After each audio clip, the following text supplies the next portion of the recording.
The former mistress of Sherrone Moore has sharply criticized the court's decision to spare him jail time following a disturbing stalking-related incident she says left her genuinely fearing for her life. Paige Shriver, 32, said she was devastated by what she described as a sweetheart deal that resulted in probation instead of prison, despite Moore originally facing serious felony charges tied to alleged home invasion and stalking. In a statement released after sentencing, Shriver said the events of December 10th marked the most terrifying day of her life. She alleged that Moore entered her apartment in an enraged state after their relationship ended, shouting and crying before escalating the situation into violence and intimidation. "December 10th was the most terrifying day of my life," Shriver said in a statement following Moore's hearing. "The criminal acts he committed were extremely frightening and violent. He broke into my apartment crying, yelling, enraged, and came at me with knives. I was threatened and I feared for my life. Today's sentence does not reflect the harm done to me or the objective evidence in this case. Court accepts plea deal, avoids jail sentence."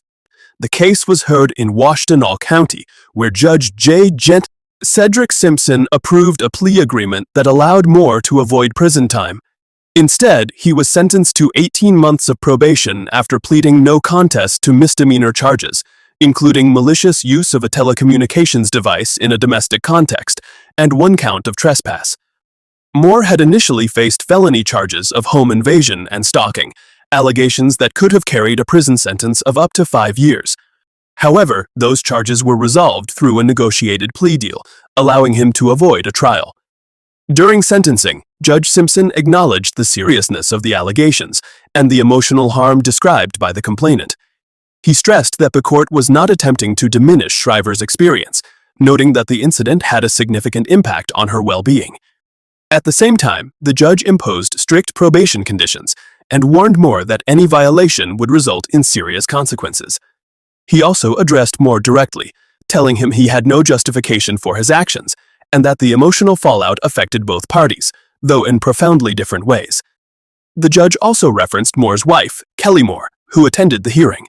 He praised her presence and resilience during the proceedings, adding that Moore had taken her support for granted.